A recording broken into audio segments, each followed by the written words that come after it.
Welcome, friends and family. Thank you for coming. For those of you I haven't had the pleasure of meeting yet, my name is Eric. Mike was my uncle. We're gathered here today to celebrate the life of Michael Kevin Davis, known to many as Coach Davis, Mr. Davis, Max to some, Michael. To me, he was Uncle Mike. I spent a lot of time with Uncle Mike over the past few years, taking him to doctor's appointments.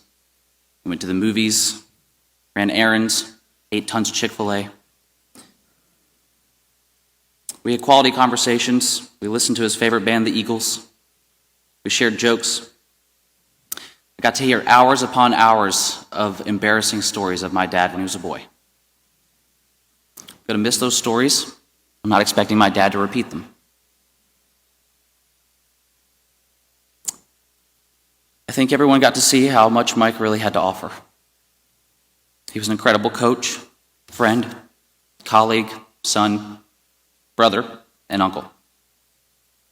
I'm sure everyone here knows that in addition to his friends and family, he loved football, he relished American history, and he held education to a very high degree. To his nieces and nephews, he was a goofball. He gave us all nicknames, loved shouting at the TV, whether it was a football game, political debate, the news. He was also incredibly intelligent. He picked up college degrees like they were the morning newspaper. He loved to talk politics. He knew at least one thing about everything. Or he'd make it up. He cared deeply about the well-being of others. His phone was always ringing off the hook with old friends and colleagues. I think a lot of people looked up to him, and I know I did. When I was little, I thought he was the smartest guy in the world. Sometimes I still think he is. I also remember when I was little, we were watching a football game, and he had such an extensive knowledge of football strategy that he could tell you exactly where they were going to throw the ball and to whom. I think most of that was because the games he watched were 30-year-old reruns of Ohio State, and he'd seen them before. He loved to travel, talked about it all the time. He took his nieces and nephews on trips to see America's most historical places. We'd go to the homes of former presidents, museums, monuments. A few nights before we would leave, he would give us a composition notebook, have us do research and write a book report on where we were going and what we were going to see. It was mostly, I think, because he wanted us to understand their significance and really appreciate the visit. He knew that every child's dream was to write an essay during summer break.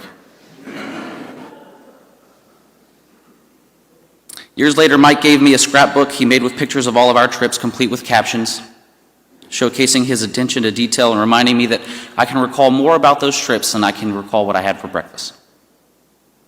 It was important to him that we have an attentive eye and a retentive mind.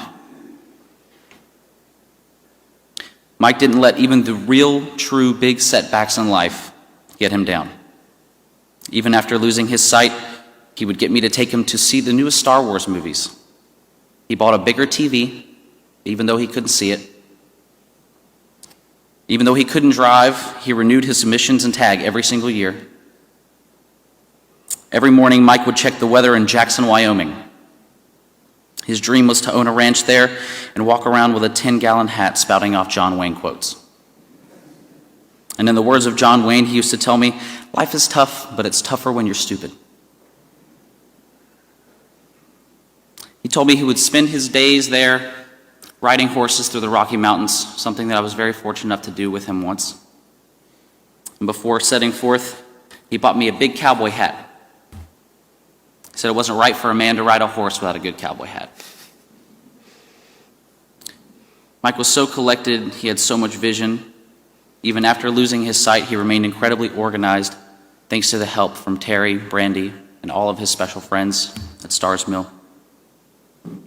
Mike had a display case in his basement full of the things that he held dear.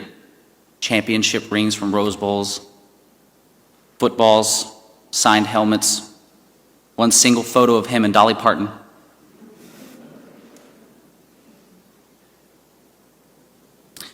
He had multiple bookshelves with books the size of encyclopedias, and you could bet that he had read every single one of them from front to back, and probably again. I know we all have tons of stories to share about Mike. He's unlike anyone I've ever met. I know he was a role model for many. To some, he was a great teacher. To some, he was a friend. To some, he was all of those things. I know he appreciated all the phone calls, the help, the friendships. He loved FaceTiming with his great niece, Olivia. He called her Olive Oil. He even bought her an olive oil toy from Popeye. This world has been blessed with the opportunity to host such a great man. Mike would have loved to think that the world had benefited from his existence, and it absolutely did. We can all confidently say that Mike has made an impact on our lives, personally, professionally, and emotionally. Throughout the day, let's share his stories, honor his memory with reverence and jovial atmosphere. Those might be diametrically opposing attitudes, but anyone that knows Mike knows that he could make things that were seemingly impossible possible. Mike, we love you. We're going to miss you. I know you're going to trade that halo for a 10-gallon hat made of gold. You'll feast with former presidents, friends, beloved family members, and you've definitely made your mark on all of us. This is not goodbye, but rather a see you later.